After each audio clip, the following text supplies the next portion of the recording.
네, 하나님 말씀 보시겠습니다. 창세기 24장 10절부터 20절까지 한 목소리로 읽겠습니다. 이에 종이 그 주인의 낙타 중 10匹을 끌고 떠났는데 곧 그의 주인의 모든 좋은 것을 가지고 떠나 메소포다미아로 가서 나홀의 성에 이르러 그 낙타를 성 밖 우물 곁에 꿀렸으니 저녁 때라 여인들이 물을 기르러 나올 때였더라. 그가 이르되 우리 주인 아브라함의 하나님 여호와여 원하건대 오늘 나에게 순조롭게 만나게 하사 내 주인 아브라함에게 은혜를 베푸시옵소서. 성중 사람의 딸들이 물 기르러 나오겠사오니 내가 우물 곁에 서 있다가 한 소녀에게 이르기를 청하건대 너는 물동이를 기울여 나로 마시게 하라 하리니 그의 대답이 마시라 내가 당신의 낙타에게도 마시게 하리라 하면 그는 주께서 주의 종 이삭을 위하여 정하신 자라. 이로 말미암아 주께서 내 주인에게 은혜 베푸심을 내가 알겠나이다. 말을 마치기도 전에 리브가가 물동이를 어깨에 메고 나오니 그는 아브라함의 동생 나홀의 아내 밀가의 아들 부두엘의 소생이라. 그 소녀는 보기에 심히 아름답고 지금까지 남자가 가까이 하지 아니한 처녀더라. 그가 우물로 내려가서 물을 그 물동이에 채워가지고 올라오는지라. 종이 마주 달려가서 이르되 청하건대 내 물동이의 물을 내게 조금 마시게 하라. 그가 이르되 내 주여 마시소서 하며 급히 그 물동이를 손에 내려 마시게 하고 마시게 하기를 다하고 이르되 당신의 낙타를 위하여서도 물을 길어 그것들로 배불리 마시게 하리이다 하고 급히 물동이의 물을 부위에 붓고 다시 기르려고 우물로 날려가서 모든 낙타를 위하여 걷는지라. 아멘. 기도하겠습니다. 하나님 아버지, 우리를 부르신 우리를 의롭다 선포해 주신 아버지께 감사를 드립니다. 의롭다함을 받은 우리를 또한 영화롭게 하실 그 아버지께 찬양을 드립니다. 세월이 오래되었어도 젖이나 먹는 말씀의 초보에서 벗어나게 하여 주시고 이제는 단단한 식물도 먹을 수 있도록 은혜 내려 주시옵소서. 감사드리며 예수님의 이름으로 기도합니다. 네, 네 반갑습니다. 우리 서로 인사 나누죠. 반갑습니다. 네, 사랑합니다.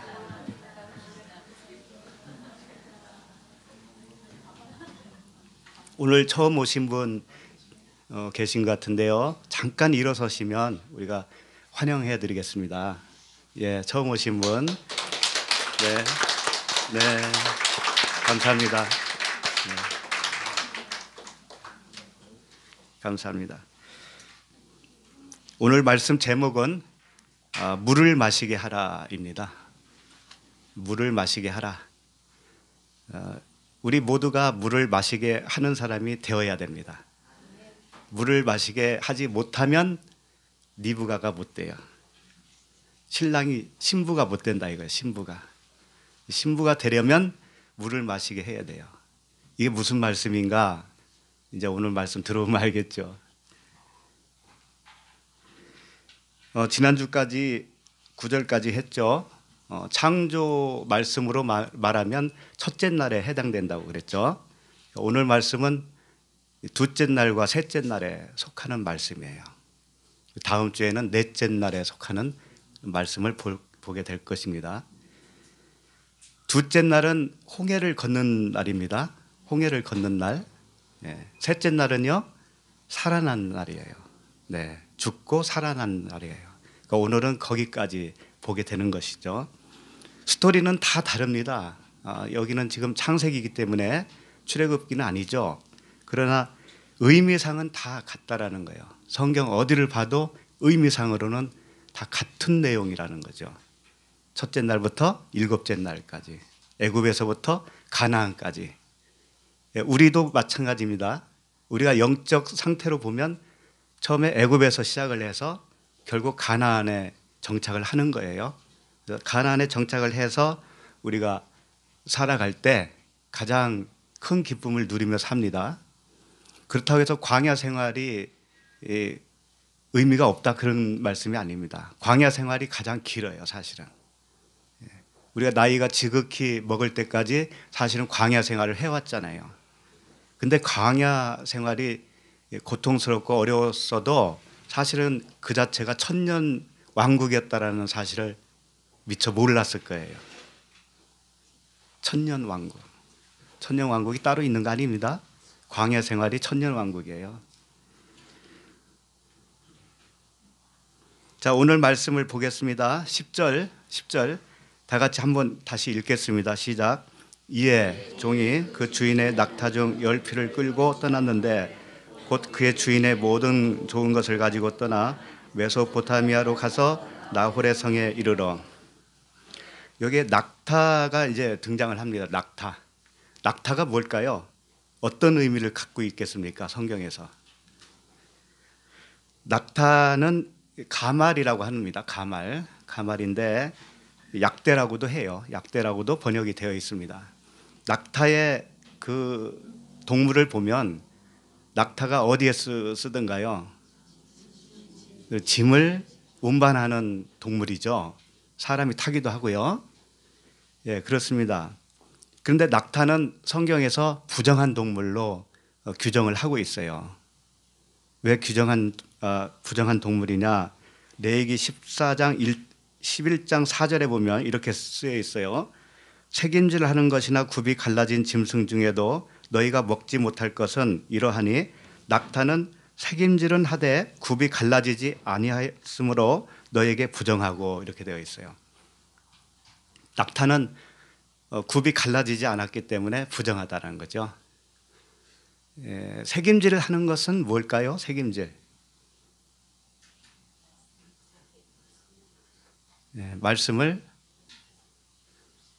말씀을 책임질하는 거잖아요. 말씀을 묵상하는 거예요. 책임질하고 그 말씀이 내 마음에 새겨질 때까지 책임질하는 거예요. 이렇게 안 하면 부정한 동물이죠. 굽이 갈라진다는 의미는 뭘까요? 굽이 갈라지지 않았다. 굽이 갈라지지 않았다? 뭘까요? 율법 안에 복음을 깨닫지 못하면 굽이 갈라지지 않은 거예요. 율법 안에 있는 함유되어 있는 은혜와 진리의 복음을 깨달아야 그것이 곧 갈라지는 거라고요. 그런데 굽이 갈라지지 않았으면 아직 은혜를 몰랐다라는 거죠. 그 율법 아래에서 살고 있다라는 거예요. 그래서 부정해요. 그러니까 낙타는 부정한 말씀을 의미하겠죠. 부정한 말씀이 뭐예요? 아직 표면적으로만 알고 있는 상태, 그 말씀. 문자적으로만 알고 있는 그 말씀이 나에게는 부정하다는 거예요. 그런데 그 낙타가 그 부정한 말씀인데 운반해요. 짐을 운반해요. 어디를 운반하죠? 광야를 운반하죠. 광야를 통과하게 하잖아요. 그래서 낙타의 등에 물주머니가 큰 거 있죠.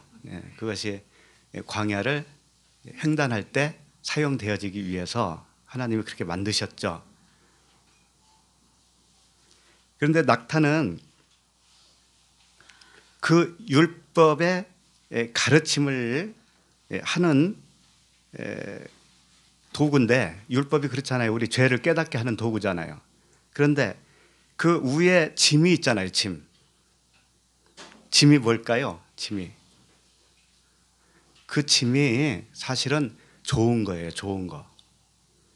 은혜라고 하는 짐이에요. 그런데 깨닫지 못하면 그 은혜의 짐을 어떻게 알고 있냐면 행위의 짐으로 여깁니다. 행위.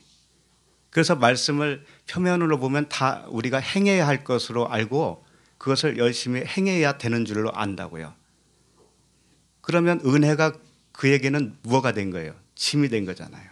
그래서 수고하고 무거운 짐진 자들아 다 내게로 오라 이랬던 겁니다.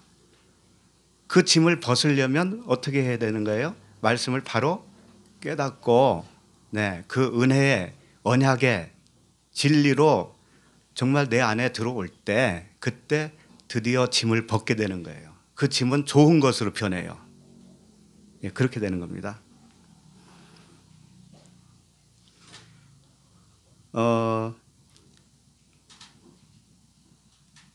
이 낙타에 대한 그 말씀들이 굉장히 많이 나오지만은 이걸 다 볼 수는 없고요. 일단 이 낙타 열필로 되어 있죠. 본문에는 낙타 열필. 예, 낙타 열필이면 그러면 어떻게 될까요? 어떤 상징을 가지고 있을까요? 낙타가 뭐라고 그랬어요? 말씀이라고 그랬죠? 예, 율법의 말씀이라고 그랬잖아요. 그러니까 낙타 열필 하면 뭐냐 이거죠. 쉽게 말하면 십계명으로 생각하셔도 돼요. 그리고 이 말씀 전체를 요약한 것이 십계명이거든요. 그러니까 이 말씀 전체를 열로 표현한 겁니다. 열로. 그러니까 아브라함의 그 늙은 종이 아브라함의 명을 받고 출발을 할 때 무엇을 가져갔는가 하면 말씀을 가져간 거죠. 말씀을 가져갔어요. 가져갔는데 다만 위장된 말씀이에요. 율법의 말씀, 표면으로 가져가는 거예요. 일단. 그러면 리브가가 낙타에게 물을 먹인다고 그랬잖아요. 나중에 보면 나오죠? 그건 뭘까요? 네? 그러니까 그 율법의 말씀이 풀어져야 되잖아요. 네? 풀어지는 것이 물 먹이는 것으로 상징적으로 나온 거라고요. 네, 그것은 그때 가서 다시 보기로 하고 일단 여기까지 정리를 하면 그 10절 말씀 아브라함에게 보냄을 받은 늙은 종이 있죠. 그 늙은 종은 사실 사도입니다. 우리들 이야기이기도 해요. 우리가 복음을 전하는 사람이 됐을 때 사도예요. 사도. 아브라함의 모든 좋은 것이라고 그랬습니다. 10절 보시면 아브라함의 모든 좋은 것이 뭘까요? 아브라함에게 있는 모든 좋은 것. 가장 좋은 것이 뭐예요? 복음밖에 더 있습니까? 복음을 가지고 출발했다는 거죠. 그 열필의 낙타도 율법의 말씀인데 일단 표면적으로 보이는 말씀으로 가져간 거예요. 그 다음에 이삭의 신부를 찾아 나서는 거 아닙니까? 그렇죠. 이삭에게 신부감을 얻으러 가는 거죠. 이것은 다른 말로 말하면 그리스도의 신부를 찾아가는 거예요. 그렇지 않습니까? 그리스도의 신부. 그 신부의 자격은 뭐예요? 열필의 낙타에게 물을 먹여주는 자. 이것이 율법을 은혜와 진리의 복음으로 알아보는 자 이렇게 되는 거죠. 오늘 말씀이 거기까지예요. 그것을 알아본 자가 누구냐? 리브가였다라는 거죠. 그래서 리브가가 낙타에게 물을 마시게 함으로 인해서 이삭의 신부가 되었다. 이런 말씀입니다. 11절 다시 11절 보겠습니다. 시작.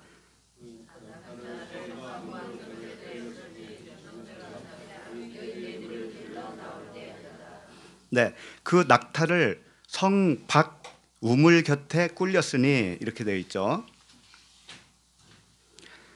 낙타를 무릎을 꿇었다 이거예요. 성 밖 우물 곁에. 이게 무슨 의미가 있을까요? 성경을 그냥 만만하게 보면 안 됩니다. 성경은 하나님이 기록하신 거예요. 하나님의 기록하신 이 말씀은 한 절 한 절 단어 하나하나가 다 진리입니다. 이것을 획 그냥 지나갈 수가 없어요. 그 낙타를 성 밖의 우물 곁에 꿀렸다 이거예요. 꿀렸다 이거예요. 낙타의 무릎이 되어서 꿇어주신 분이 한 분 계시거든요. 그분이 누군지 아세요? 예수 그리스도예요. 그거를 누가복음 22장 41절에서 유명한 말씀이니까 그들을 떠나 돌 던질 만큼 가서 무릎을 꿇고 기도하여. 이 말씀 기억나시죠? 어디서 무릎을 꿇었죠? 겟세마네 동산, 감난산이라고도 합니다. 겟세마네 동산, 감난산, 이것은 기름을 짠다라는 기름틀이라는 뜻이에요. 기름틀. 그 기름틀, 포도즙을 짜는 그 기계 속에 들어가서 주님이 죽어주시는 겁니다. 그것을 돌 던질 만큼 가서 기도했다고 그랬죠? 무릎을 꿇고. 돌 던질 만큼이라는 뜻은 모세가 돌을 던져서 깼잖아요. 율법을 깬다는 말이에요. 율법의 돌을 깬다는 의미예요. 그 율법에 자기 자신이 그 돌이 되는 겁니다. 예수님 자신이 그 첫 번째 돌, 첫 번째 말씀 주신 그 율법의 말씀이 되어서 자신이 깨지는 거예요. 그것을 무릎을 꿇고 기도했다 이렇게 되어 있어요. 그러니까 낙타를 무릎을 꿇렸다라는 의미는 뭘까요? 낙타라고 하는 율법의 말씀을 무릎을 꿇린 거예요. 깬 거예요. 깬 거. 그런 의미입니다. 낙타에서 짐을 내릴 때 어떻게 내리든가요? 무릎을 꿇지 않고서는 내릴 수가 없죠. 네. 왜 하나님이 낙타를 상징으로 사용했겠습니까? 낙타에 실려 있는 짐을 내리려면 반드시 무릎을 꿇려야 돼요. 그것은 우리도 마찬가지입니다. 나라고 하는 짐이 있죠. 내 생각이라고 하는 짐이 있죠. 요거 내리려면 어떻게 해야 되는 줄 알아요? 무릎을 꿇어야 되는 거예요. 죽어야 된다. 이거 한마디로 말하면 죽어야 된다. 그런데 주님이 이런 말씀도 하셨어요. 여기 한번 찾아볼까요? 마가복음 10장 25절. 낙타가 나와서 낙타에 대한 말씀을 좀 몇 가지 찾아보는 중에 있어요. 마가복음 10장 25절에 보면 낙타가 바늘기로 나가는 것이 부자가 하나님 나라에 들어가는 것보다 쉬우니라 하시니, 이 말씀 기억나시죠? 낙타가 바늘기로 나가는 것이 부자가 하나님 나라에 들어가는 것보다 쉽다라는 거죠. 그러면 부자가 하나님 나라에 들어가는 것도 어려운 거죠. 낙타가 바늘길을 통과하는 것도 어려운 거잖아요. 그런데 왜 낙타를 하필이면 바늘길을 통과하는 것으로 비유로 말씀을 해 주셨을까요? 바늘기가 뭘까요? 바늘기. 네? 좀 비유를 하셔도 좀 알아듣게 해 주셨으면 얼마나 좋아. 낙타하고 바늘기는 너무 차이가 나잖아요. 그렇죠? 차라리 교회 쪽문을 낙타가 통과하는 것이 어렵다 이렇게 하면 차라리 나을 텐데, 이 바늘기가요 사실은 우리가 말하는 그 바늘, 실로 꿰매는 바늘, 그것을 물론 말하기는 하지만 그 당시 문화에 이게 성문화잖아요. 성을 짓고 그 안에서 살고 있는 문화잖아요. 그 당시에는. 그래서 저녁이 되면은 어느 시간이 되면 성문을 다 닫는데요. 큰 성문을 닫아요. 그러고 나서 작은 문을 만들어 놓는 거예요. 이 작은 문은 사람만 들어갈 수 있는 그런 문인데, 문이 이렇게 두 양문으로 되어 있다고 그래요. 그러니까 양문을 열면은 좀 커지죠. 하나만 열면 사람만 들어가고, 양문을 다 열면 낙타 정도는 들어갈 수 있다라는 거예요. 밤에 왜 그걸 열어놓냐면 사람이 업무 볼 수 있는 사람이 또 있어야 되니까 들랑달랑 해야 되는 거예요. 그런데 멀리서 낙타에다가 짐을 싣고 온 사람들이 있단 말이에요. 늦게 도착해서 성을 안으로 들어가야 되는데 짐을 잔뜩 싣고 온 거예요. 그러면 성으로 들어가려니 들어갈 수 있나요? 낙타는 들어갈 수 있대요. 낙타는. 그런데 짐을 실은 채는 못 들어간다는 거죠. 그러면 낙타만 들어가면 소용없잖아요. 그 사람에게는. 짐 운반이 목적이었죠. 그러니까 짐을 내려놓고 낙타를 들어보내야 되는데 낙타만 들어보내면 뭐 할 거냐 이거지. 그러니까 안 들어가는 거죠. 못 들어가는 거예요. 왜 못 들어갈까요? 결국은 짐 때문에 못 들어가는 거잖아요. 그러니까 부자가 천국에 못 들어가는 이유가 뭔지 알아요? 그렇지. 짐을 못 내려놓으니까 못 들어간다 이거죠. 문제는 짐이에요. 짐. 그 부자라고 하는 짐. 그걸 못 내려놓으니까 못 들어간다 이거죠. 근데 사람으로서는 할 수 없어요, 그걸. 근데 하나님으로서는 할 수 있다. 예. 그 27절 보니까 예수께서 그들을 보시며 이르시되 사람으로는 할 수 없으되 하나님으로는 그렇지 아니하니 하나님으로서는 다 하실 수 있느니라.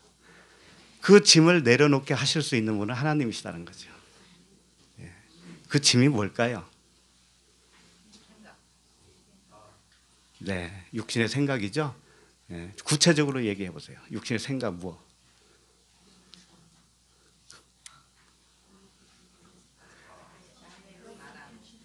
나의 의. 예. 내가 의롭다고 생각하는 나. 예. 나의 의로움이에요. 예. 그거 내려놔야 된다. 그죠? 근데 내려놓을 수가 없어요. 근데 내가 내려놨다고 생각했는데 어느덧 내 의가 나옵니다. 나와. 예. 그러니 낙타를 이제 본문으로 다시 돌아와요. 이제 낙타의 의미를 아셨으니까 그 낙타를 성박 우물 곁에 꿀렸다 이겁니다. 왜 성박 우물 곁에 꿀으셔야 했을까? 이거죠. 사실 그 우물은 그 주거지에서 약간 떨어져 있는 곳에 주로 있었죠. 옛날 시골에서도 좀 그랬잖아요. 왜 그럴까요? 사람들이 잔뜩 살고 있는 집, 가정들이 있는 곳에는 오물이 있는 거예요. 그래서 오염이 돼요. 그 물 자체가. 그러니까 우물은 항상 그 도시에서 떨어져 있는 곳에 있어요. 청정 지역에. 그렇다면 그 의미가 있다고, 영적 의미가. 그 성, 우리가 살고 있는 그 도시, 성은 무엇을 의미하냐면 나라고 하는 성을 의미해요. 자기라고 하는 성. 여기서 나와 있는 우물, 그 우물은 뭐냐 이거죠. 그것은 나와 상반된 그런 의미를 가지고 있을 거 아닙니까? 그 우물은. 그렇죠? 그 우물은 진리의 우물을 말하는 거죠. 오염되지 않은 진리의 우물. 그러니까 그 성에서 떨어져 있어야 되는 거예요, 우물은. 그러니까 성 밖에 있는 우물 곁에 꿀렸다. 우물 곁에 꿀리면 우물이라고 하는 진리와 하나가 되는 거잖아요. 그렇죠? 그 율법이 복음과 하나가 되는 거예요. 그것을 상징적으로 설명하는 것이다 이거죠. 그렇게 해서 우물 곁에 꿀린 거, 죽은 거죠. 죽은 것이 뭐예요? 홍해를 걷는 거 아닙니까? 세례를 받은 거죠. 그렇게 되면 저녁이 된 거예요. 저녁이 되고 아침이 되니 그러잖아요. 저녁이 되고 그 다음에 어떻게 돼요? 아침을 맞이하면 살아나는 거잖아요. 그러니까 11절 다시 보세요. 성박 우물 곁에 꿀렸으니 저녁 때라 그러잖아요. 그렇죠? 저녁. 그리고 여인들이 물을 기르러 나올 때였더라 이랬단 말이에요. 여인들이 물을 기르러 나온 때가 저녁이라는 거죠. 그것은 무슨 의미예요? 이제 그 성이라고 하는 자기 안에 갇혀 있는 사람들이 진리를 찾아 나왔다 이거예요. 율법 아래에서 나왔다. 그런 의미입니다. 진리를 찾아서. 그 우물가의 여인 아시죠? 우물가의 여인이 남편이 있었잖아요. 그런데 진짜 남편을 찾아 나섰던 거죠. 이런 여인들이 있을 것이다 이거예요. 자, 12절로 갑니다. 읽겠습니다. 그가 이르되 우리 주인 아브라함의 하나님 여호와여 원하건대 오늘 나에게 순조롭게 만나게 하사 내 주인 아브라함에게 은혜를 베푸시옵소서. 물을 찾아서 나오는 여인들이 있는데 그 중에서 이삭의 신부를 맞이할 수 있도록 그 사람이 어떤 사람인지를 만나게 해주세요 라고 하는 늙은 종의 기도입니다. 이 기도예요. 근데 그 기도의 내용이 뭐냐면 순조롭게 만나게 하사 내 주인 아브라함에게 은혜를 베푸시옵소서 이런 기도죠. 순조롭게 만나게 되기를 위한 기도시죠. 그렇죠? 네. 그 만나게 해 달라고 하는 그 내용이 누구의 원함일까요? 사실은 하나님의 원하심이잖아요. 그러니까 이 늙은 종의 기도는 지금 무엇을 구하고 있느냐면 하나님의 뜻대로 되기를 원하나이다 라는 기도를 하고 있는 거예요. 안 그래요? 그래서 내 주인 아브라함에게 은혜를 베푸시옵소서. 이 의미는 아브라함이 원하는 그 원함이 있잖아요. 그 원함대로 이루어지는 것 자체가 뭐예요? 하나님의 뜻을 이루는 것이기 때문에 하나님의 뜻이 이루어지면 아브라함에게도 은혜를 베푸는 것과 같다라는 거죠. 그래서 아브라함의 뜻대로 되어지는 것, 종의 뜻대로가 아닙니다. 이 종의 뜻대로가 아니고 아브라함이 이삭의 신부감을 찾아오라고 했으니까 그 뜻을 이루게 하는 것이 뭐예요? 곧 아브라함의 뜻이 이루어지는 것이고 하나님의 뜻이 이루어지는 것이다. 그래서 결국은 기도라고 하는 것은 하나님의 뜻이 이루어지게 요청하는 것, 이게 기도예요. 나의 원함을 기도하는 것이 기도가 아니다라는 거죠. 13절을 보세요. 13절. 성중 사람의 딸들이 물길로 나오겠사오니 내가 우물 곁에 서 있다가 이제 구체적으로 기도를 하고 있는 거예요. 구체적으로. 성중 사람의 딸들이 물길로 나오겠는데 내가 그 우물 곁에 서 있다가 14절을 보시면 한 소녀에게 이르기를 청하건대 너는 물동이를 기울여 나로 마시게 하라 하리니 한 소녀에게 야 나에게 물동이를 기울여 마시게 해라 이렇게 해보겠다 이거죠. 그렇게 하면 그의 대답이 마시라 내가 당신의 낙타에게도 마시게 하리라 하면 그는 주께서 주의 종 이삭을 위하여 정하신 자라 이로 말미암아 주께서 내 주인에게 은혜 베푸심을 내가 알겠나이다. 자, 지금 늙은 종이 무엇을 말한 거냐면 구체적으로 어떤 기도를 했냐면 성중에서 많은 여인이 나올 텐데 누가 누군지 모르니까 그중에 내가 말을 걸어보겠다 이거예요. 자, 나에게 물을 달라 마시게 해라 이렇게 하면 그 여인 중에 한 명이 그래 마시세요 이렇게 하고 거기에다가 또 뭘 한다고요? 낙타에게도 마시게 하겠습니다 이렇게 하는 여인이 있다면 바로 그 여자야말로 이삭의 신부감으로 내가 알겠습니다 이렇게 한 거죠. 그러니까 이걸 흉내내는 사람들이 누구예요? 이렇게 구체적으로 기도하는 사람들이 있잖아요. 네? 결혼을 앞두고 기도를 하잖아요. 결혼 상대를 구하잖아요. 그래서 구체적으로 기도하라고 하는 분들이 있어요. 키는 몇 센치, 몸무게는 어느 정도, 얼굴은 어떻게 되고, 뭐 학력은 어떻고, 성격은 어떻고, 가정 배경은 어떻고, 뭐 양가 부모가 있어야 되는 등, 뭐 이런 조건들을 다 구체적으로 하라는 거죠. 그러면 거기에 맞는 그런 신부감, 신랑감을 주실 거야. 근데 실제로 그렇게 해서 만난 사람도 있다고 하더라고요. 진짜로. 기도한 대로 됐다는 거예요. 그래서 뭐 어쩌다는 거예요.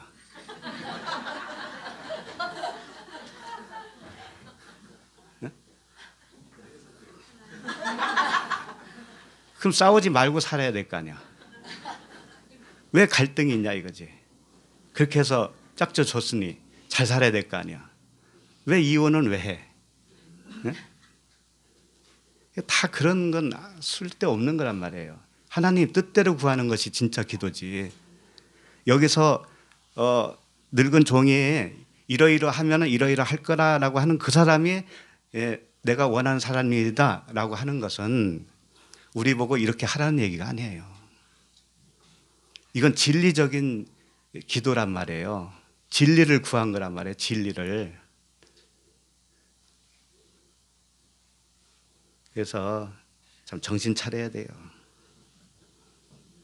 아니 팔다리가 없어도 주님의 뜻대로 만나게 해달라고 해도 되는 거 아니에요? 응? 학력이 없어도 아버지께 합당한 자라면 신랑으로 맞이하겠습니다. 이게 진짜 기도 아닙니까? 근데 그렇게 기도하면 정말 그렇게 될 줄 아는 거예요. 재수 나쁜 일이 생길 줄 아는 거예요. 이게 인간이라니까, 인간. 하나님을 뭘로 하시길래? 하나님이 내가 기도하는 대로 움직여주는 분이에요? 아니라고 하면서도 기도하는 분은 뭐예요, 그럼?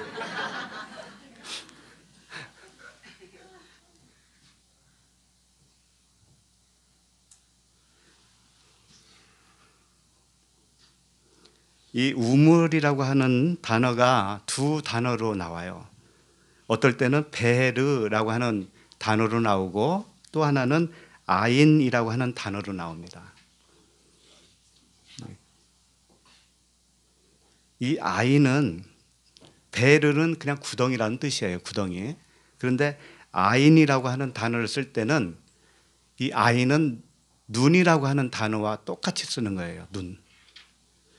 그러니까 이 우물, 샘물은 사실은 진리의 눈을 말하고 있어요. 진리의 눈. 샘물에 자기 얼굴 비춰보면 얼굴 보이죠? 예. 진리의 눈이에요. 진리의 눈. 그 진리의 눈으로 보는 것이야말로 진짜 복이죠. 네. 그래서 우물이 나오는 거예요. 계속 우물. 샘 이런 말씀이 나오는 거죠. 창세기 3장 7절에 보면 그냥 읽어드립니다. 이에 그들의 눈이 밝아져 자기들이 벗은 줄을 알고 무화과 나무 잎을 엮어 치마로 삼았더라. 아담과 하와가 그 선악과를 따먹고 나서 눈이 밝아졌다라는 거죠. 이 눈이 아인이라고 되어 있어요. 아인, 눈. 샘물, 우물 똑같은 단어를 사용했다고요. 그러니까 우물은 두 가지가 있는 거예요. 내 마음의 눈이 밝아지는 사람이 있어요. 율법의 눈이 밝아진 사람이 있다고요. 눈은. 그러니까 하나님의 말씀을 일단 들으면 율법의 눈으로 밝아져요. 그렇게 되면 어떻게 되냐면 자기가 수치스러운 걸 발견하는 거예요. 그 다음에 진리의 눈으로 떠지면 어떻게 되냐면은 이렇게 돼요. 창세기 6장 8절에 보면 그러나 노아는 여호와께 은혜를 입었더라 이렇게 돼 있어요. 근데 여기에 아인이란 단어가 여기 있어요. 어디에 있냐면 여호와께라고 했는데 깨가 아인이에요. 그러니까 그러나 노아는 여호와의 눈으로 은혜를 얻었더라 이렇게 돼 있는 거예요. 그 풀어 쓴다면 노아가 은혜를 입었는데 무엇으로 은혜를 입었느냐? 여호와의 진리의 눈으로 은혜를 입었다 이거예요. 진리의 말씀이 나에게 들어와서 그 진리의 눈이 내가 되잖아요. 그러면 그게 은혜 받은 거예요. 그러니까 이 베르라고 하는 그냥 우물 할 때는 아직 진리의 눈이 안 될 수도 있는 거죠. 그러나 아인이라고 하는 단어를 사용했을 때는 진리의 눈을 표현하고 싶은 거예요. 자, 14절로 넘어갑니다. 14절. 그 늙은 종이 기도한 구체적인 내용이에요. 한번 읽어보도록 하겠습니다. 한 소녀에게 이르기를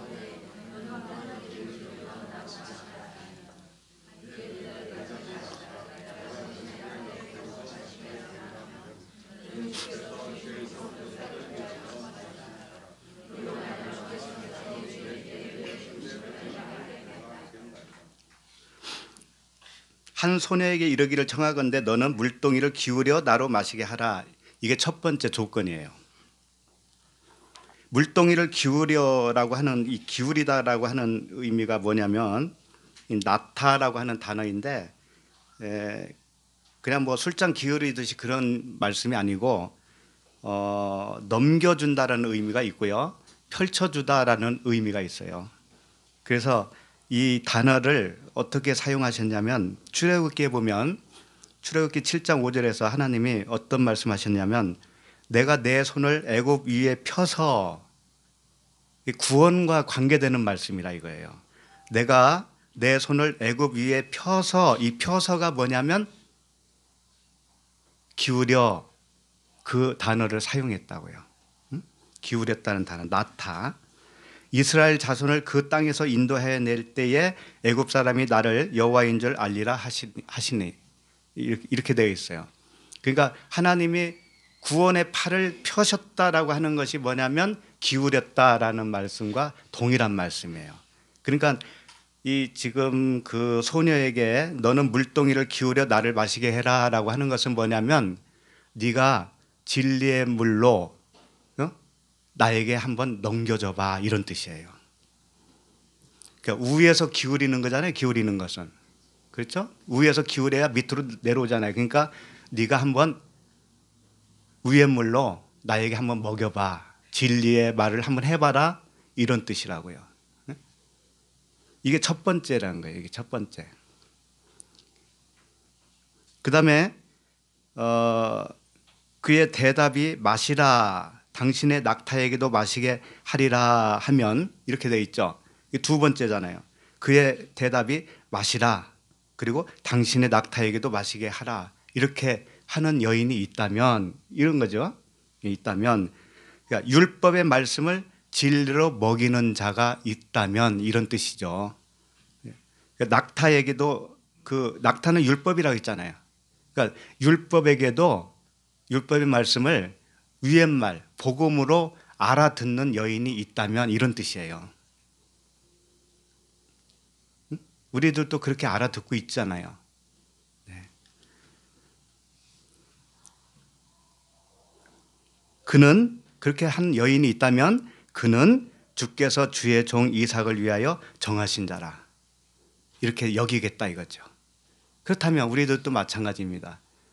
이 말씀을 이면의 말씀으로 알아듣습니까? 아직 모르겠어요. 뭐가 뭔지 모르면 아직 좀 갈 길이 있어요. 갈 길이 멀습니다. 끝까지 가야 됩니다. 알아듣고 있다면 이삭의 신부가 되는 거예요. 그리스도의 신부가 되는 거예요. 알아듣느냐 못 알아듣느냐, 이게 갈림길이라는 걸 아셔야 돼요.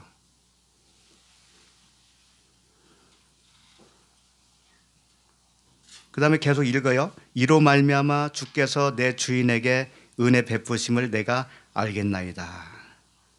다시 말하면 은혜와 진리의 복음을 깨닫게 된 자를 만나면 그 자체가 은혜라는 거예요. 은혜는 헤세드라고 되어 있어요. 헤세드. 그 자체가 헤세드의 은혜를 베풀어 주신 것으로 알겠습니다. 이렇게 하겠다는 거죠. 이건 아직 그렇게 된 건 아니에요. 찾은 건 아니에요. 지금 기도입니다. 기도. 이렇게 되기를 원합니다라고 하는 기도예요. 은혜라고 하는 그 헤세드 있잖아요. 우리가 은혜 받았다고 그러죠. 흔히 말해서 은혜 받았다. 도대체 뭐가 은혜예요? 헤세드. 은혜는 이런 의미를 가지고 있어요. 은혜는 깨어서 준 것이 은혜예요. 깨어서 준 거. 그 의미가 무슨 의미일까? 돌판을 깨어서 두 번째 돌판으로 준 거. 율법을 깨어서 율법 안에 있는 복음을 넘겨받는 거. 이게 은혜라는 거예요. 그 말씀 속에서 하나님의 마음을 내가 받는 거. 이게 은혜라니까요. 다시 말하면 성령께서 오시면 뭐 하신다고 그래서 세 가지. 책망하신다고 그랬잖아요. 책망. 죄에 대하여, 의에 대하여, 심판에 대하여. 요걸 말하는 거예요. 이렇게 책망을 받아서 내가 깨닫게 되면 그러면 나의 육적 생각이 물러나요. 그때마다 내 육적 생각이 거기서 부인되어진다고요. 그것이 은혜라는 거죠. 은혜는 다른 거 아닙니다. 주님의 말씀을 이면으로 깨닫게 되고 나라는 생각, 자존심 이런 것들이 다 깨어 물러나는 거예요. 그렇게 되는 것이 은혜입니다. 네. 자, 15절부터는 이제 창조 셋째 날에 해당됩니다. 이제 살아나는 거예요. 살아나는 거. 15절을 읽겠습니다. 시작. 말을 마치기도 전에 리브가가 물동이를 어깨에 메고 나오니 그는 아브라함의 동생 나홀의 아내 밀가의 아들 부두엘의 소생이다. 말을 마치기도 전에 그랬잖아요. 그러니까 기도하기 전에 그러잖아요. 기도하기도 전에, 기도를 다 마치기도 전에 누가 왔다라는 거죠? 리브가가 출현을 딱 한 거죠. 물동이에, 어깨에 물동이를 딱 메고 자기가 기도한 내용대로 되어지는 거예요. 이걸 보는 겁니다. 이게 무슨 의미가 있을까요, 여기에? 말을 마치기도 전에. 그러니까 말을 다 마쳤다는 거예요, 안 마쳤다는 거예요? 안 마쳤잖아요. 예. 그러면 기도대로 하고 있다는 거예요? 된 것을 기도하였다는 거예요? 예? 현상으로 나타난 것은 하나님의 계획이 있었을 거 아닙니까? 내가 기도했더니 하나님이 계획을 수정해가지고, 응? 다 그렇게 생각하잖아요. 철야기도 하는 이유가 뭡니까 도대체? 계획을 수정해달라는 거 아닙니까? 하나님의 계획을. 응? 내 사정이 이렇고 나는 앞으로 이렇게 되고 싶은데 우리 가정 사정이 이런데 하나님 나를 이렇게 해줘야 되지 않습니까? 이게 기도 아닙니까? 그러면 하나님이 응답을 해줬다고 칩시다. 그러면 계획을 수정한 거잖아요, 하나님이. 그렇죠? 그런 하나님이셔요? 그러니까 지금 무슨 말씀을 드리고 싶은가 하면은 진짜 기도는 무엇인가를 말씀드리고 싶은 거예요. 진짜 기도. 그리고 그 기도와 현상으로 나타나는 그 기도 응답이라고 하는 거, 그것과의 관계를 말씀드리고 싶은 거예요. 도대체 하늘에서는 무슨 일이 벌어지는 건가?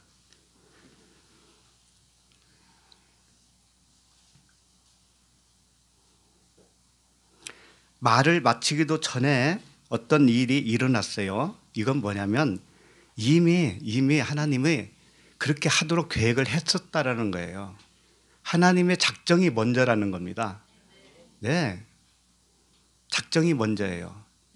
그 일이 일어나기 위해서 하나님이 먼저 다 해놓으셨어요. 작업을 해놓으셨어요. 그리고 나서 우리에게 소원을 주십니다. 너 이렇게 기도해라, 이렇게 소원을 주신다고요. 그러면 그 소원을 받은 즉시 내가 기도를 한다고요. 근데 기도 마치기 전에 그 일이 일어났다는 건 뭐냐면 네가 기도했기 때문에 이 일이 일어난 것이 아니다라는 것을 보여주고 싶은 거예요, 하나님은.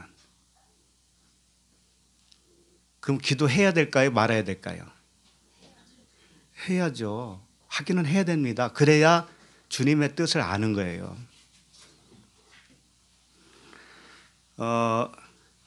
그런데 문제는 뭐냐면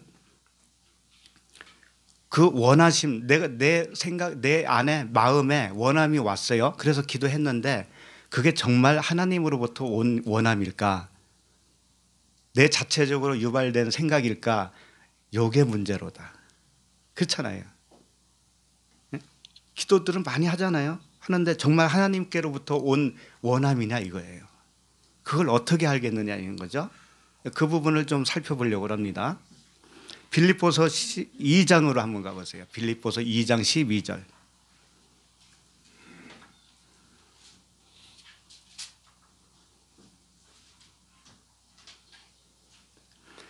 빌립보서 2장 13절을 먼저 보시겠습니다.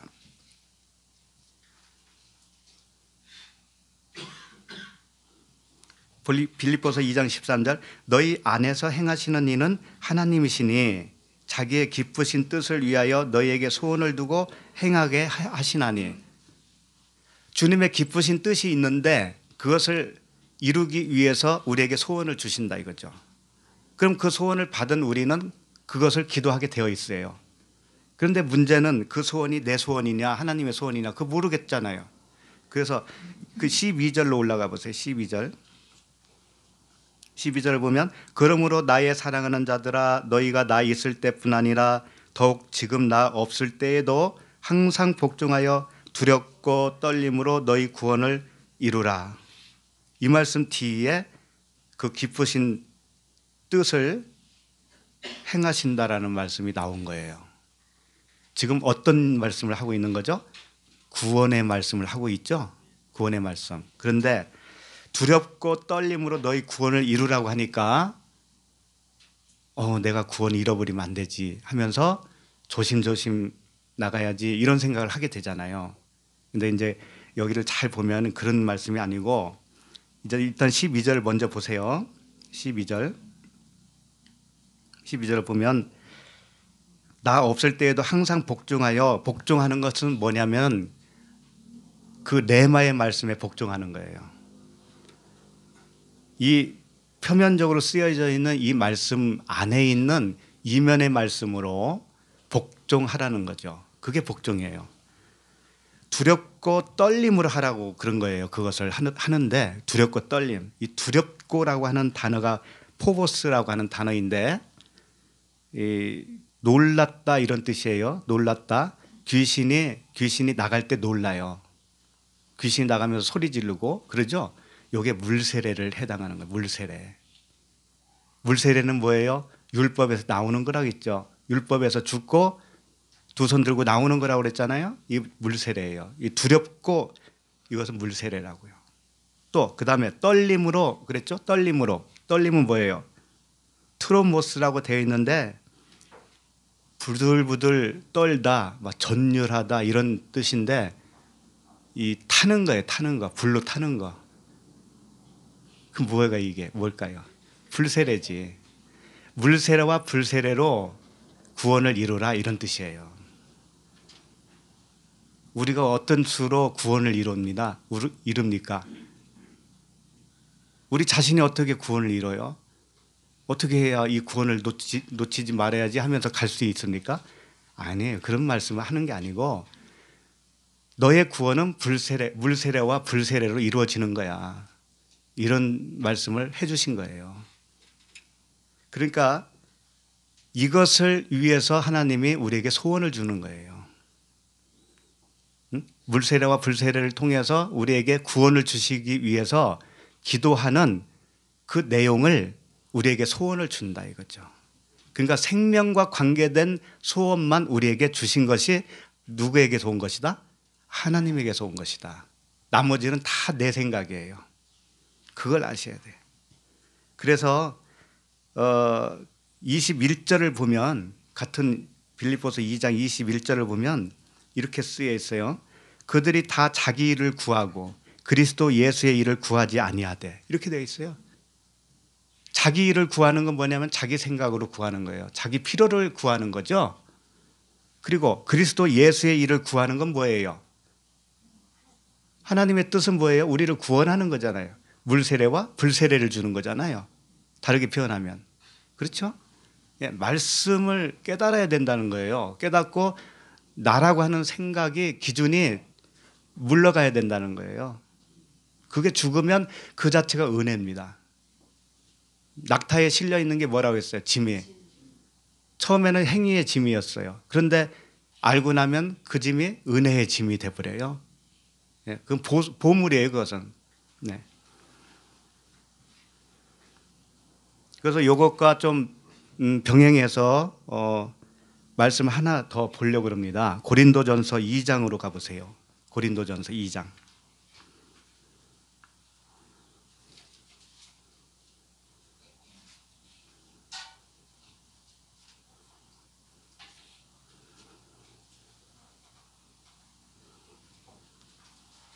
고린도전서 2장 1절. 형제들아 내가 너희에게 나아가 하나님의 증거를 전할 때에 말과 지혜의 아름다운 것으로 아니하였나니.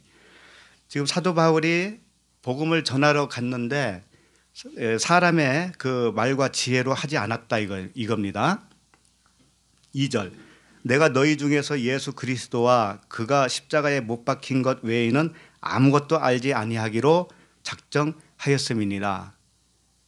바울이 지금 예수 그리스도와 그가 십자가에 못 박힌 것 외에는 알지 않는다고 그랬죠. 이게 전부예요. 이게 성경 말씀의 전체라고 이게. 그럼 우리도 우리 생각이 여기에 전체가 되어야 돼요. 우리 생각 전체 내 안에 있는 생각이 예수 그리스도와 그가 십자가에 못 박힌 것, 그것으로 꽉 차여 있어야 돼요. 그래야 내 나라고 하는 생각이 물러날 거 아닙니까? 근데 그걸 시시하게 생각하죠? 그게 보물이라니까. 그런데 그게 보물. 3절 보세요. 3절. 내가 너희 가운데 거할 때에 약하고 두려워하고 심히 떨었노라. 아까 빌립보서에 보면은 구원을 어떻게 이루라고 그랬어요? 두렵고 떨림. 여기 또 나오죠. 약하고 두려워하고 심히 떨었다. 이게 같은 단어입니다. 두려움, 떨었다. 이게 같은 단어예요. 두렵다라는 건 뭐라고 그랬어요? 무슨 세례? 물세례. 그 다음에 떨었다라는 것은 풀세례. 생각을 해보세요. 사도 바울이 내가 너희 가운데 거할 때 약하고 두려워하고 심히 떨었대. 사도 바울이 정말 그랬을 것 같아요? 복음 전하는 사람이 그랬을 것 같으냐고요. 내가 약해 빠져가지고 대중 앞에 서니까 두렵고 떨었어. 이런 말씀이겠어요, 이게? 전혀 그렇지 않습니다. 사도 바울은 그 두란노 서원에서요, 2년 동안이나 말씀 전한 사람이에요. 두란노 서원 한 군데에서만 2년 동안. 그것도 매일같이. 그런 사람이 무슨 뭐 약하고 두렵고 심히 떨었겠습니까? 다 진리의 말씀이라니까. 어떻게 해서라도 우리에게 진리를 가르쳐 주기 위해서. 그 다음에 4절을 좀 보시겠습니다. 4절. 내 말과 내 전도함이 설득력 있는 지혜의 말로 하지 아니하고 다만 성령의 나타나심과 능력으로 하여, 이렇게 되어 있어요. 그러니까 복음을 전하는데 설득력 있는 지혜의 말로 하지 않았다 이거예요. 이것은 뭐냐면 자기 지혜로 하지 않았다 이거죠. 인간의 생각으로 하지 않았고 이 문자로 하지 않았다, 이런 뜻입니다. 다만 성령의 나타나심이라고 되어 있잖아요. 나타나심. 이 나타나심이 우리가 생각하면 성령께서 또 갑자기 싹 나타나 가셔가지고 복음을 전하는데 막 도움을 주고 그랬나 보다, 이런 생각을 할 수 있는데 그게 아니고, 나타남이라는 건 뭐냐면 이 논증을 하는 거예요. 논증. 증명을 해서 보여주는 거예요. 증명해 보이는 거예요. 말씀으로 증명을 해 보이는 거라고요. 그러니까 굉장히 논리적인 거예요. 이 복음은. 그러니까 얼렁뚱땅 하는 거 아니라는 얘기예요. 사도 바울은 그렇게 했다라는 겁니다. 성령의 나타나심이라는 의미가 뭐냐면, 성령은 뭐냐면 율법이 복음이라고 하는 것이 나타날 때 그게 성령입니다. 예수가 그리스도라고 하는 말씀으로 나타나면 그 자체가 성령인 거예요. 성령의 나타나심 하면 그 말씀으로 논증이 되어져서 정확하게 증명이 되어지는 것이 나타남이에요. 얼렁뚱땅 하는 거 아니에요, 이 복음은. 그렇게 해서 사도 바울이 복음을 전했다 이겁니다.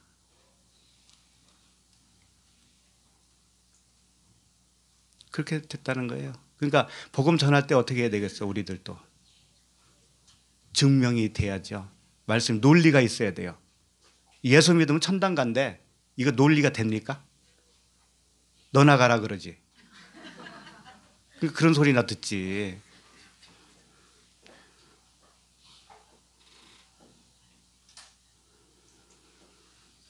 그러니까 참된 기도는 뭐냐?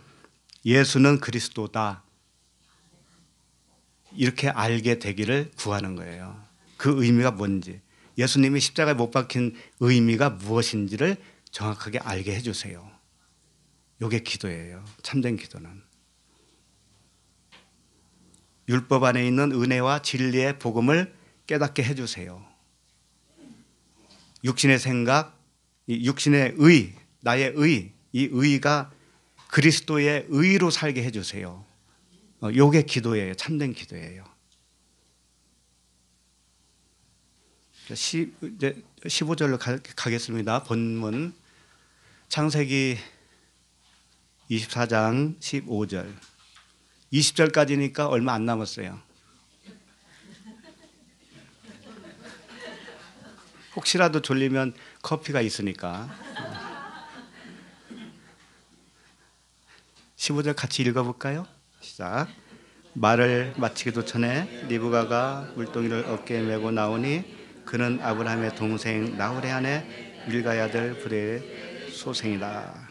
자, 물동이를 지고 나오는 여인이 있었으니 그 이름은 리브가라. 자, 리브가가 물동이를 어디에 맸어요? 어깨. 어깨는 세겜이라고 해요. 세겜. 들어보셨죠? 세겜. 세겜은 그리스도를 상징하고 있거든요. 어깨는 그리스도예요. 그러니까 그리스도라고 하는 어깨에 물동이를 메고 나왔으니 이 사람은 그리스도 차원의 말씀을 가지고 있는 자다. 이런 뜻이에요. 예? 어깨에 메고 그러니까 위에물로 지금 등장을 하는 겁니다.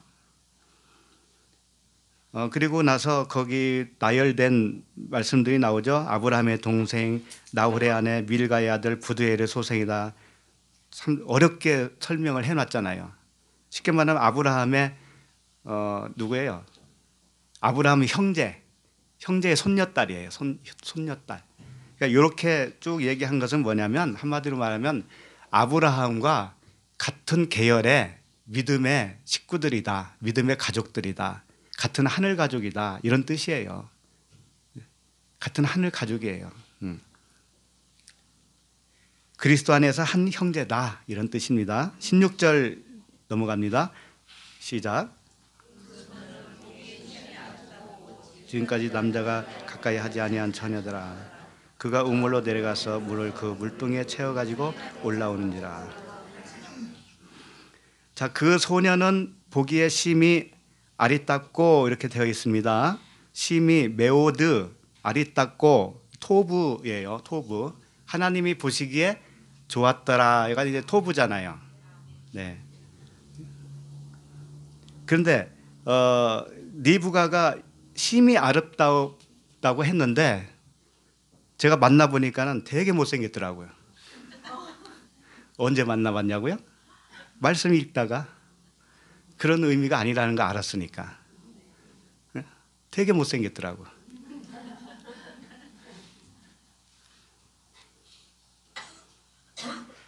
그 하나님은 뭐라고 했어요? 외모로 보지 않고 중심을 보신다고 그랬잖아요. 네. 아름답다라고 하는 거, 좋다라는 것은 뭐냐면 그 안에 중심이 예쁘다, 중심이 좋다 이런 뜻이에요. 그렇게 보셔야 됩니다. 리브가도 예쁘고 아브라함의 아내 사라도 예쁘다고 그랬잖아요. 네. 그 예쁜 것은 겉모양이 예쁘다는 것이 아닙니다. 예, 진짜 예쁜 건 뭐냐?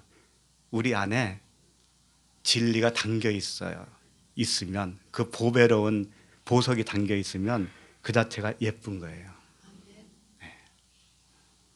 그것만 보세요, 하나님은.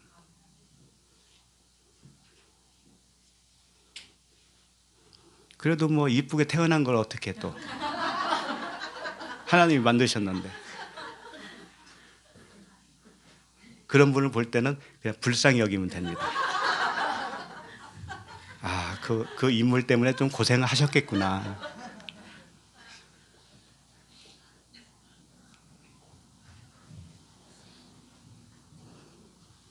근데 여기 보면 남자가 가까이 하지 아니한 처녀라고 되어 있습니다. 이런 말씀이 있죠. 고린도후서 11장 2절에 보면 내가 하나님의 열심으로 너희를 위하여 열심을 내노니 내가 너희를 정결한 처녀로 한 남편인 그리스도께 드리려고 중매함이로다. 이런 말씀.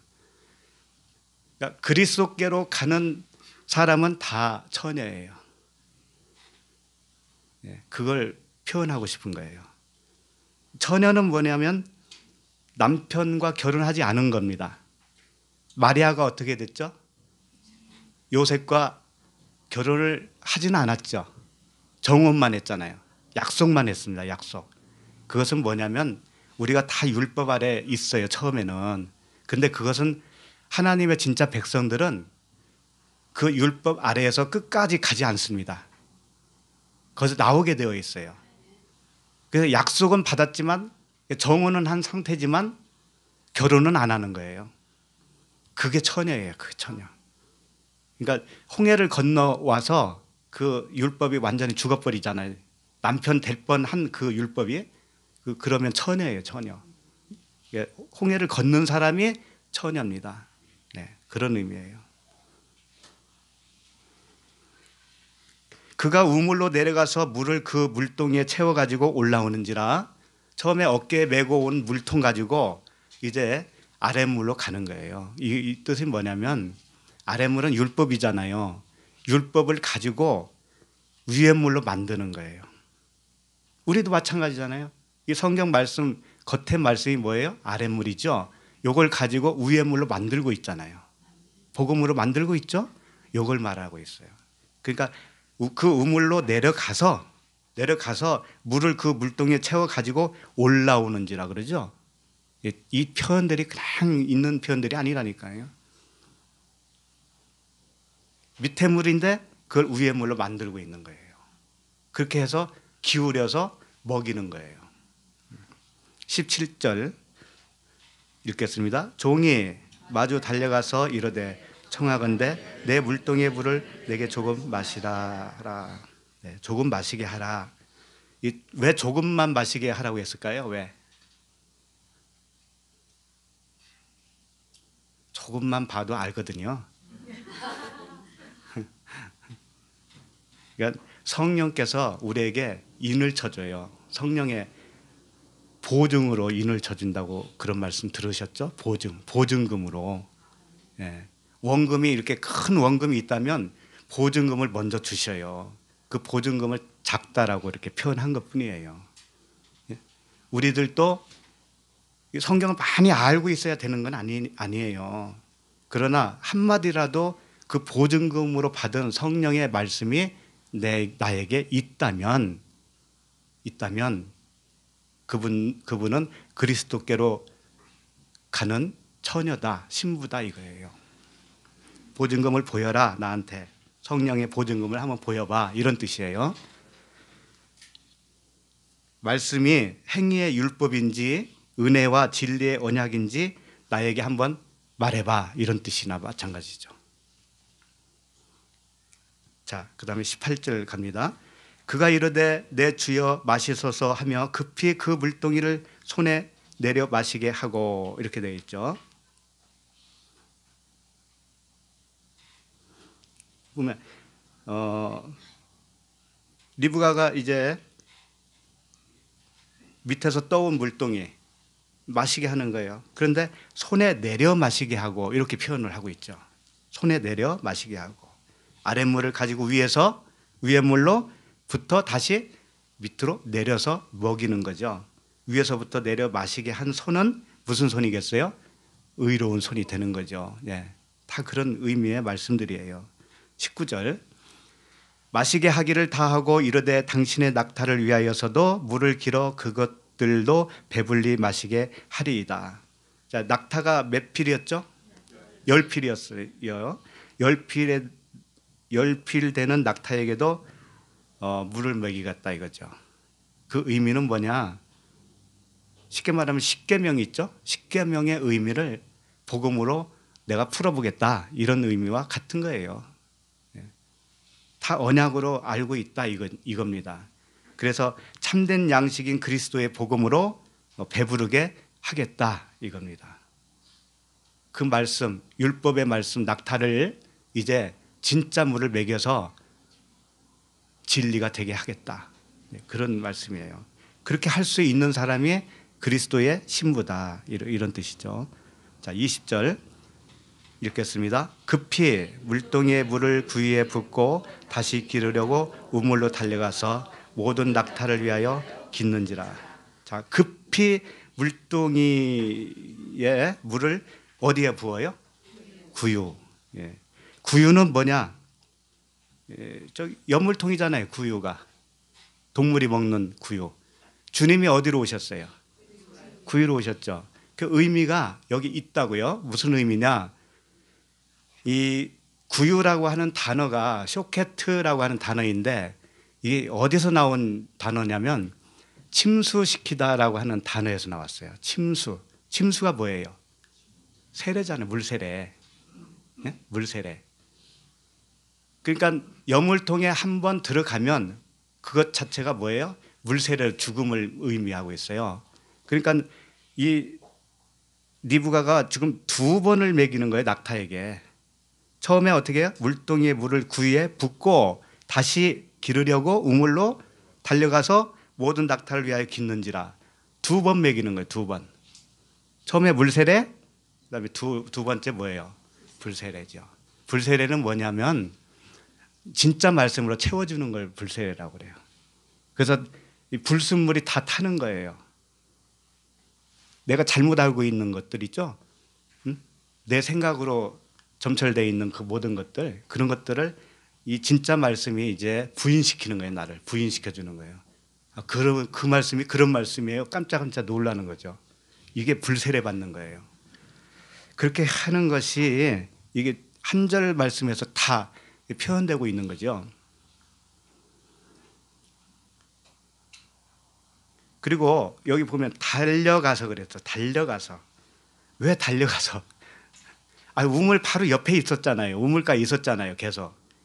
그런데 왜 달려가서라는 그 표현을 여기 굳이 쓸까요? 우물이 옆에 있는데 뭐 달려가서. 이게 다 진리를 표현하고 싶어서 그런 거예요. 달려간다라는 의미는 뛰었다라는 의미예요. 뛰었다. 구유에 한번 물을 붓고 기르려고 우물로 달려가죠. 그러니까 두 번째는 뛰었다 이거예요. 처음에는 부어요. 구유에 물세례를 주고, 두 번째는 뭐예요? 위에 뛰는 거예요. 뛰는 거. 뛰어 있는 말씀으로 불세례를 주겠다 이런 의미가 숨겨져 있다 이거죠. 어딜 달려가요? 달려가기는 그 옆에 있었는데. 안 믿겨지죠? 그건 좀 오버한 거 아니야? 그럼 다르게 한번 해석 좀 해보시오. 왜 달려갔다고 하는지. 우물이 옆에 있는데. 그래서 하나님은 첫 번째는 우리 죽여요. 죽여서 죽이고 우리를 살려주시고요. 선포를 해주세요. 너 살아난 자야. 너 의로운 자야. 이렇게 선포를 해주십니다. 그럼 우리는 구원 받았어요. 그런데 다 몰라요. 우리는. 잘 모른다고. 말씀도 모르고 내가 정말 구원 받은 거야. 이러고 산다고요. 그렇기 때문에 그걸 더 확실하게 심어주기 위해서 광야의 삶이 필요합니다. 그 광야의 삶은 불세례 받는 기간이에요. 그렇게 해서 말씀이 우리를 더 확실하게 죽은 자요 의로운 자로 세워주는 거예요. 그런 기간이 우리에게 다 필요했고, 그 기간들이 천년 왕국이에요. 사실은 그 기간이. 그럼에도 불구하고. 그래서 우리는 항상 감사합니다. 어디까지 이르렀든지 기쁨으로 가는 거예요. 우리는. 우리가 광야에 있는지 가나에 있는지 그거 따질 필요도 없어요. 굳이 따질 필요 없다고. 성경에서 이렇게 표현한다고 해서 너무 좌절하지 마시고, 내가 아직도 광야에 있는가 봐. 그러면 거기서 분발하면 될 거 아닙니까? 근데 가나안에 있는 줄 알았더니 또 무너지네. 아직 아니었구나. 이러고 날마다 더 성장하는 거예요. 나도 모르게 성장하는 거라고요. 그게 천년 왕국이에요. 얼마나 감사해요. 이 모든 것이 다 감사해요. 네. 우리 찬양 하나 부르고 마치도록 하겠습니다. 이런 찬양 아세요? 하나님께서는 우리의 만남을 계획해 놓으셨네. 하나님께서는 그거 아시죠? 처음부터 다시 하겠습니다. 하나님께서는 우리의 만남을 계획해 놓으셨네. 우린 하나 되어 어디든 가리라. 주위에 서라면 무엇이든 하리라. 무엇이든 하리라. 당신과 함께 우리는 하나 되어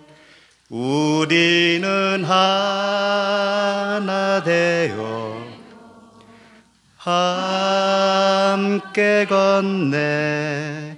하늘 아버지 사랑 안에서 우리는 기다리며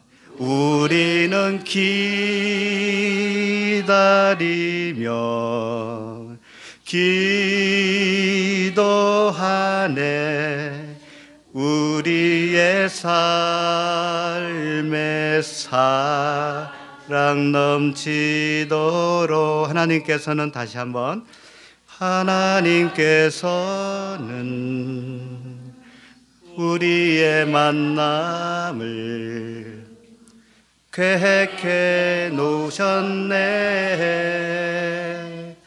우리 하나 되어 어디든 가리라, 어디든 가리라. 주에서라면 무엇이든 하리라, 무엇이든 하리라. 당신과 함께 우리는 하나 되어, 우리는 하나 되어 함께 걷네. 함께 걷네. 하늘 아버지 사랑 안에서 우리는 기다리며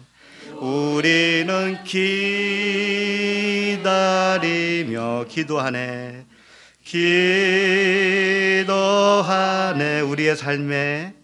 우리의 삶에 사랑 넘치도록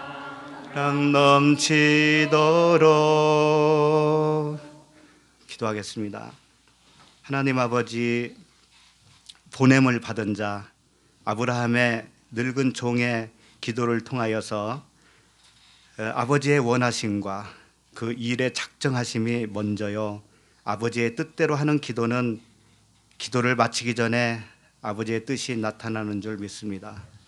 리브가를 통하여서도 진리의 말씀을 깨닫게 하시니 감사합니다. 아버지께서 우리에게 주신 말씀은 모두가 언약이요 은혜였음을 인하여 감사를 드립니다. 우리를 정결한 처녀로 그리스도께로 중매하시는 성령의 역사하심에 찬양을 드립니다.